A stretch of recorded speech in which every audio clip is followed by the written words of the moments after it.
Your story is one of the most powerful tools you possess. It should be a foundational piece to your business. It should be included in all of your classes.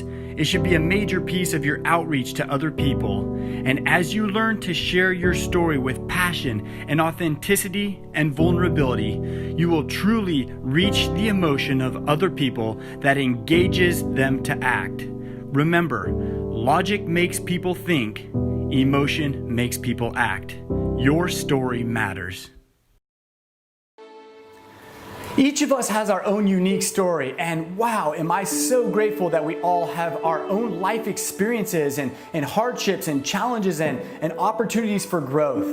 I've got a question for a few of you. How many of you have struggled with challenges in your life? Potentially feeling stuck, maybe feeling like you don't even matter, you have no purpose, clarity, or even direction in your life. I definitely experienced those same things, and here's my story about how I overcame it. One day I flung my leg over my bicycle and started pedaling up a 16-mile hill straight up, 94 degrees. As I was riding up to the top, we summited out. As I turned around, we then had to come back down the hill.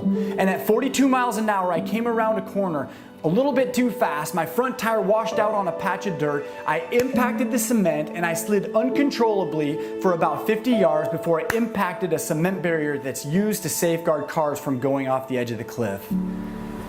I was laying there broken and bleeding. As I lay there, you can only imagine the things that were going through my mind, the questions I was asking myself, the silence, the internal turmoil that I was experiencing, the frustration. The first thing I did certainly wasn't very manly at all, or at least to maybe share that with people. The first thing that I did was I asked for my mom. I wanted my mom to be there with me. And it was crazy. I've had some challenges with my mom in my past, but that's the one lady that I wanted next to me. The next two things that happened, I asked myself the question, number one, am I gonna die? And there was no way that that was gonna happen. I was gonna find a way to live no matter what I had to do. But if I were to die, the second question I asked, was I ready to meet the big guy upstairs? Or maybe put a different way is, what legacy would I left behind while I was still living? And I guess I wanna ask you a question. What's worth fighting for in your life?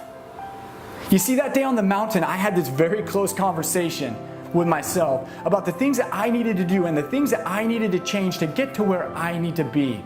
It was no more playing small. It was no more living an average life. It was time to step into my greatness, time to start exercising my light and becoming this powerful, amazing, inspirational individual. Unfortunately, I had to crash my bike at 42 miles an hour and get hurt really bad to do that. But I don't believe that we need to do that. And here's what I want to help you with today. I want to help you craft your own story. I want you to go back and think about the experiences that you've had in your life that have helped shape and craft and mold you into the individual that you are today. I don't mean all the horrible things, but what I mean is your past has absolutely nothing to do with your future. So the beautiful thing is all the things that have happened in my past leading up to this point have helped shape me to who I've become today, but they have absolutely nothing to do with the decisions I make from today moving forward and whom I choose to become. So our story, I believe, is the single most powerful thing that we can use in business as we share it openly, transparently, and vulnerably, and will become the reason that you become an influencer in what you're doing in your role. So my challenge to you is this. Number one, I want you to relate to people. Ask them the same questions. How many of you have struggled with blank, blank, and blank? Insert the challenges and struggles that you've experienced. Humanize the process. Secondly, I want you to then say, I've experienced those same struggles, and here's my story about how I overcame that. Share your story similar to me. My story happened to be a bike wreck and some other leading pieces, but you have that unique story. Craft that, mold it, work on it. It will start out to be this huge essay that you'll cut down to this small, concise story that will be absolutely beautiful.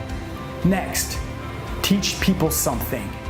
For example, in this video, I'm giving you guys a step-by-step process on how you can overcome the fear of sharing your story.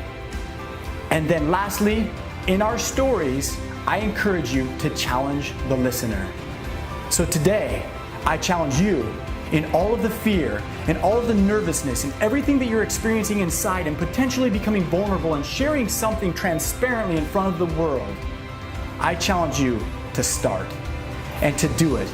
And no matter how good or no matter how bad or what it looks like, I encourage you to post that and manifest it into the universe. And as you do that, you will start attracting the people and the things in your life that you need to get where you need to go. I believe that all of us are so incredibly blessed. You're blessed, you're here, you're watching this video today for a reason to listen to me and the words that I'm sharing with you. And I hope and I pray that you will do exactly that. The last piece is this: I want you to sign off. And here's my sign off. I use 3 words almost all the time religiously: dream, create, live. Those are my 3. My wife's are live, inspire, love, right? But for me it is, I want all of you to dream big, bigger than you even think you can. I want you to go create that life. Just start small, start somewhere, start crafting that story. And I want you to live your own life that you desire. Dream, create, live. It's in every one of us. I believe in you, your leaders believe in you, the people that are putting this curriculum together believe in you, and the only person now that has to believe in it is you.